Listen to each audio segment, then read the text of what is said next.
Hello दोस्तों, welcome back my YouTube channel अपना गुरु पटना। उम्मीद करते हैं दोस्तों आप लोग हमारे वीडियो को देखकर मस्त होंगे और अपने अपने एग्जाम्स की तैयारियों में व्यस्त हैं। दोस्तों आज आप लोगों को मैं साइन रूल बताने जा रहा हूँ जो आपके एग्जाम के दृष्टिकोण से बहुत ही महत्वपूर्ण है। यदि आप एसएससी का एग्जाम की तैयारी कर रहे हैं, किसी भी कॉम्पिटिटिव एग्जाम की तैयारी कर रहे हैं, तो आपके लिए जो है कि बहुत महत्वपूर्ण है। तो चलते हैं हम साइन रूल को बिना कुछ बोले, बिना कुछ बकवास किए स्टार्ट करते हैं।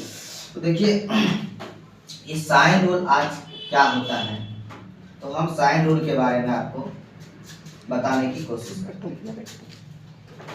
तो साइन रूल जो है कि क्या किसी न किसी ट्रायंगल में यूज करते हैं और बताने के बाद आपको पता चल जाएगा कि हम कब करते हैं और क्यों करते हैं, ये भी पता चलेगा। यदि कोई भी ट्रायंगल है दोस्तों, यदि कोई भी ट्रायंगल है, देखिए ये ट्रायंगल है मेरा और यदि हम इसको ए, इसको बी, इसको सी मानते हैं, तो साइन रूल क्या कहता है कि साइन रूल कहता है कि इसके सामने की साइड ए और इसके सामने की साइड बी और इसके सामने की साइड को सी से डिनोट करते हैं। यदि ऐसा है तो साइन रूल क्या कहता है कि इसके सामने का जो है कि क्या साइड ए और इसके सामने का एंगल जो होता है साइन ए का जो अनुपात होता है वह किसके इक्वल होता है, इसके सामने की भुजा बी और इसके सामने का जो है कि क्या एंगल, उसको जब हम साइन में लेते हैं तो इसका रेशियो और इसके सामने की जो साइड होते हैं सी और इसके सामने का जो एंगल होता है साइन सी, वह जो है 2r के इक्वल, ये 2r के इक्वल। अब बताइए दोस्तों, यदि आपको जो है क्या a के बारे में मालूम है, b का भी वैल्यू मालूम है और ये एंगल a आपको मालूम है, तो एंगल b आप निकाल सकते हैं ये दोनों को जो है कि कंपैरिजन करके। तो ये तो होता है, बट ये कैसे आया है इसके बारे में हम लोग को चर्चा करना है। तो चर्चा करते हैं, चलिए।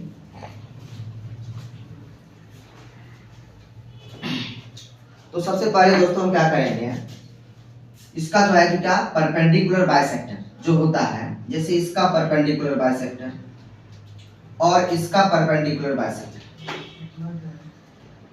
और इसका भी परपेंडिकुलर बाइसेक्टर,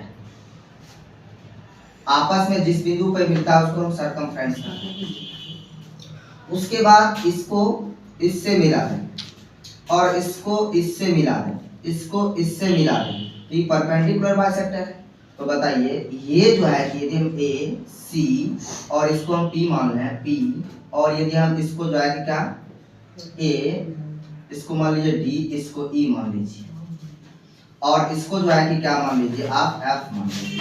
बताइए ए डी पी ई आपका क्या हो गया, बताइए एक जो है कि क्या क्वाड्रिलेटर हो गया और क्वाड्रिलेटर के जो है कि आमने सामने का जो है कि साइड का योग क्या होता है, बताइए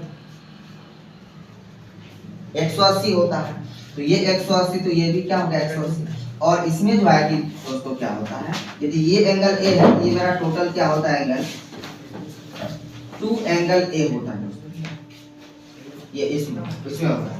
अब देखिए यदि एंगल ये 2 है और ये आपका इक्वल हो गया, तो ये क्या हो गया आपका, बताइए आपका जो है कि क्या आइसोसेलेस ट्रायंगल होता है। जब आइसोसेलेस ट्रायंगल हो गया, तो आइसोसेलेस ट्रायंगल में जब हम परपेंडिकुलर डालते हैं तो एंगल को बाइसेक्ट कर देता है। तो बताइए ये हुआ ना एंगल, ये टोटल 2 एंगल जो है कि क्या इसका जो है कि ये दुगुना है, ये क्या हो जाएगा एंगल ए हो जाएगा। यदि अब इसमें हम यदि हम इसमें इस एंगल के लिए जो है कि क्या इसमें हम साइन ए यदि हम अप्लाई करें, तो साइन ए बराबर क्या होता है p/h। तो एंगल के सामने की साइड को क्या कहते हैं p/h, और यदि इसको हम एंगल जो है कि बाइसेक्ट कर दिया, यदि टोटल a है मेरा, तो ये मेरा क्या होगा दोस्तों a/2 हो जाएगा, होगा कि नहीं। तो बताइए साइन a = क्या हो जाएगा, परपेंडिकुलर a/2। अब बाई क्या हो जाएगा, बताइए ये क्या है सर्कम रेडियस है, ये क्या है सर्कम रेडियस है, ये क्या है सर्कम रेडियस है, तो सर्कम रेडियस ये r हो जाएगा। तो साइन a = क्या हो गया दोस्तों a और बाय क्या हो जाएगा 2r हो जाएगा नीचे। आ जाएगा ये 2। तो इसके बाद यदि दोनों को मल्टीप्लाई कर दीजिएगा दोस्तों, तो a मल्टीप्लाई 1 तो a हो जाएगा, इजिकल टू क्या हो जाएगा 2r इंटू क्या हो जाएगा साइन, क्रॉस मल्टीप्लीकेशन करने पर और उसका साइन a को इस ओर लाइएगा तो क्या हो जाएगा दोस्तों a by sine a equal to क्या हो जाएगा आपका 2r हो जाएगा।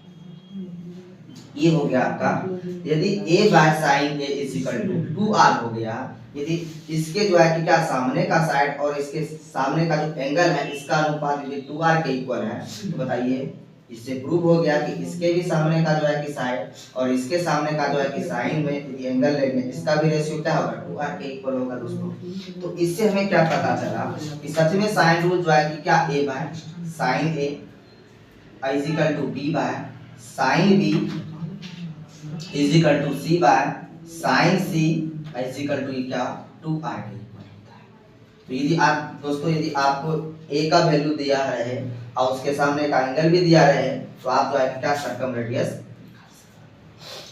आगे की पॉइंट हम समझने की कोशिश करेंगे दोस्तों, इस पे सवाल भी आगे हम बताएंगे। अभी हम थ्योरी को बता रहे हैं आप लोगों को, धीरे धीरे जो है कि हम सवाल को भी जो है कि आपके सामने लाएंगे। और एक बात हम आपको और बताने की कोशिश करते हैं दोस्तों कि साइन रूल का यूज एक जगह और करते हैं। देखिए यदि आपको एक ट्रायंगल दिया हुआ है और उस ABC आपका एक ट्रायंगल है और उसका जो है कि ये क्या बेस है, समझिएगा, और उसका यदि ये क्या हाइट दिया है h दिया हुआ है और ये इसके सामने का साइड है तो इसके सामने का साइड c, इसके सामने का साइड b, तो इसका एरिया यदि आपको निकालने के लिए कहते हैं तो आप जानते हैं हाफ इंटू क्या बेस a और इंटू क्या हाइट होता है, ये भी होता है। बट यदि दो एडजेसेंट साइड का वैल्यू दिया हुआ हो और उसके बीच का एंगल यदि दिया हुआ हो तो उसका एरिया हम कैसे निकालते हैं दोस्तों, हाफ इंटू एडजेसेंट साइड का जो है कि क्या मल्टीप्लाई कर देते हैं a इंटू सी और बीच का जो है कि क्या साइन ले लेते हैं। तो आप बोलिएगा सर ऐसा क्यों, ऐसा क्यों होता है, ये हमको प्रूव करके दिखाइए। तो हम दिखाते हैं थोड़ा सा कि जो है कि क्या ये साइन कैसे आता है, ये भी हम बताते हैं आपको। ये आपका जो है कि क्या, ये तो आप जानते हैं हाइट दिया हुआ रहेगा तो ऐसे बेस और हाइट का जो है कि क्या हाफ का मल्टीप्लाई करते हैं तो इसका एरिया आ जाता है। तो यदि हम इस थोड़ा सा जो है कि कुछ एक्सपेरिमेंट करते हैं, ये मेरा क्या है राइट एंगल ट्रायंगल है, क्या है राइट एंगल ट्रायंगल है। तो जो है यदि ये राइट एंगल ट्रायंगल है, इस एंगल के लिए यदि हम लें, ये इस एंगल के लिए मेरा परपेंडिकुलर हो गया, ये क्या हो गया हाइपोटेन्यूस हो गया। तो यहाँ से भी हम साइन थीटा की बात करें दोस्तों तो क्या हो जाएगा बताइए, p बटे h, ये p का वैल्यू h हो जाएगा, p का वैल्यू h हो जाएगा और h का वैल्यू क्या हो जाएगा c हो जाएगा। यदि इस जगह से क्रॉस मल्टीप्लिकेशन करते हैं दोस्तों तो h इक्वल टू क्या हो जाएगा, h मल्टीप्लाई 1h हो जाएगा, क्या हो जाएगा c इंटू क्या हो जाएगा साइन थीटा। और यदि इसमें हम h का वैल्यू पुट कर दें दोस्तों तो क्या हो जाता है बताइए, half into a multiply h की जगह क्या लिख सकते हैं c इंटू साइन थीटा लिख सकते हैं। तो इससे हमको क्या पता चला दोस्तों कि यदि कोई एक ट्रायंगल दिया हुआ है, उसके एडजेसेंट साइड दिया हुआ है और उसके बीच का एंगल दिया हुआ है तो हम एरिया निकाल सकते हैं। हाइट नहीं भी दिया गया हो तो हम जो है कि क्या उसका हाइट निकाल सकते हैं। और यदि हाइट दिया हुआ हो तो सोने पे सुहागा, कोई दिक्कत। तो दोस्तों फिर जो है कि इसी तरह जो है कि आप लोगों को हम कुछ ना कुछ अपने वीडियो में आप लोगों के लिए देता ही रहूँगा। और यदि अच्छा लगे हमारा वीडियो तो लाइक करें दोस्तों और सब्सक्राइब करें और अपने भाइयों और बहनों तक इस वीडियो को पहुँचाएं, शेयर करें। थैंक यू, फिर मिलते हैं नेक्स्ट।